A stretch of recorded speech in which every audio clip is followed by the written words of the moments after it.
हा आहे मुंबईचा राजाबाई टॉवर। 1878 साली बांधण्यात आलेला हा टॉवर लंडनच्या बिग बेनवर आधारित आहे। सर गिल्बर्ट स्कॉट यांनी या टॉवरचा आराखडा तयार केला होता। 147 वर्षांनंतरही हे घड्याळ सुरू आहे, कारण 51 वर्षांचे महेंद्र गुप्ता त्याची देखरेख करतात। मेरा नाम महेंद्र प्रसाद गुप्ता है। 236 सीढ़ी चढ़ के मैं रोज ऊपर आता हूँ। हे घड्याळ सुरू ठेवण्याची जबाबदारी ही महेंद्र गुप्ता यांच्यावर आहे। ऑयलिंग क्लीनिंग करते हैं, चाबी मारता हूँ, हैंडल से घड़ी के ऊपर करते हैं, जिसका वेट 250-300 किलो तक है। इसको कुछ इलेक्ट्रिक पावर नहीं, कुछ नहीं है, जो पावर है वेट के ऊपर ही चलता है। हमारा शौक है कि इसको जिंदा रखना है, चलता रहे, कि हमारा पुराना सिस्टम है चलता रहे, घड़ी है घंटा है बजता रहे। ये उठाएगा, ये नीचे से लीवर उठेगा, तब जाकर नीचे घंटा बजना चालू होएगा। वैसे तो 14 बेल है, काम खाली 5 ही करता है। दर 15 मिनिटांनी या घड्याळातून घंटानाद होतो।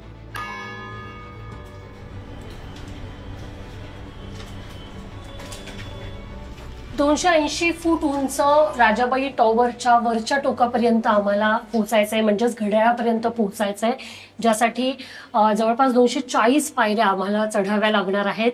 आतापर्यंत मी आणि माझा व्हिडिओ जर्नलिस्ट शरद आम्ही 200 पायऱ्या आतापर्यंत जवळपास चढलेलो आहोत, तिथपर्यंत पोहोचत आहोत। आणि हे खूप आव्हानात्मक आहे, कारण म्हणजे थोडा थकवा तर येतो अर्थात, कारण खूप लहान पायऱ्या आहेत, आकाराने सुद्धा लहान आहेत आणि गोलाकार आहेत, उजेड सुद्धा खूप मर्यादित आहे, तसंच व्हेंटिलेशन सुद्धा खूप कमी आहे।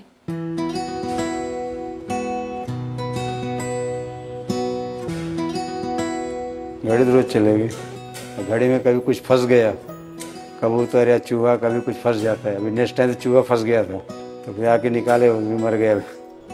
कभी कबूतर के पंख भी फंस जाते हैं। राजाबाई टॉवर मुंबई विद्यापीठाच्या फोर्ट येथील मुख्य इमारतीच्या आवारात आहे। राजाबाई टॉवर कसा उभारला त्याची कहाणीही अगदी हृदयस्पर्शी आहे। The money for this building was given by Premchand Roychand, who was a very big broker and a very rich man.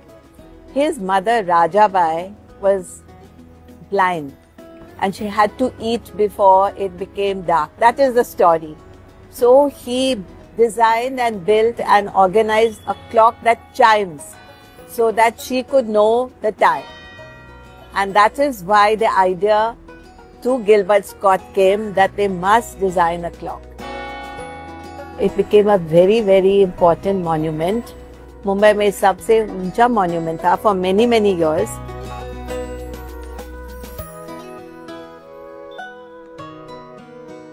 2018 साली युनेस्कोनं या परिसराला जागतिक वारसा स्थळाचा दर्जा दिला आहे। भारतातलं हे पहिलं शहर आहे जिकडे 1995 साली हेरिटेज लेजिस्लेशन आणलं गेलं, अख्ख्या भारतात पहिल्याच वेळेला। आणि त्याच्यामध्ये बिल्डिंग्सचं ग्रेड्स किंवा ग्रेडेशन केलं गेलं तज्ञांनी। त्यामध्ये काही बिल्डिंग्स ग्रेड 1 आहे, काही ग्रेड 2A-B आहे, आणि त्यामध्येच आपल्याला ही दिसते, कारण दोन्ही या ग्रेड 1 बिल्डिंग्स आहे। आपल्या ह्या बिल्डिंगला जे आपण मागे बघतोय त्याच्यात 1998 साली युनेस्कोचा Asia Pacific award of distinction मिळालंय, ज्याच्यामध्ये स्टेन्ड ग्लास जे आपल्याला लंडनमध्ये पण दिसतं, आपल्या हाऊसेस ऑफ पार्लमेंट, बिग बेन आणि वेस्टमिन्स्टर ॲबी वगैरे, ते सुद्धा त्याला अवॉर्ड 2001 साली मिळालं, ज्याचं काम 1997-98 साली झालं, ज्याचं donation British board of trade आणि ब्रिटिश काउन्सिलने केलं। विकास दिलावरी हे आर्किटेक्ट्स होते। सर जॉर्ज गिल्बर्ट स्कॉट हे त्याचे आर्किटेक्ट होते। ते इंडियामध्ये कधी आले नव्हते, पण तरी सुद्धा विद्यापीठाच्या रिक्वायरमेंट्स त्यांनी अभ्यास करून ही बिल्डिंग केलेली आहे। त्याच्यामध्ये त्यांनी लोकल मटेरियल्स वापरले, कुडला स्टोन, मलाड स्टोन, ध्रंगध्रा स्टोन आणि पोरबंदर स्टोन, आणि लोकल इकडचे क्राफ्ट्समन आणि आर्टिझन्स सुरुवातीला सुद्धा ते होते। आणि आपली जी स्टॅच्युअरी आहे ती तेव्हाचे जे स्कूल ऑफ आर्टचे principal sir Lockwood Kipling Rudyard Kipling आणि जंगल बुक हे आपल्याला सगळ्यांना माहिती आहे. तर त्यांचे वडील तेव्हा जे स्कूलचे प्रिन्सिपल होते.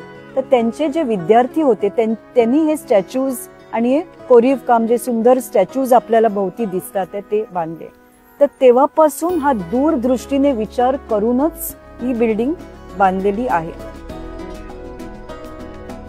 इसके जैसा एक घड़ी लंदन में है, बिग बेन करके, उसका वीडियो देखा है, वो भी ऐसे ही चलता है. देखने की इच्छा है पर अपने आर्थिक स्थिति उतना सही नहीं है कि हम वहाँ पे जा सके.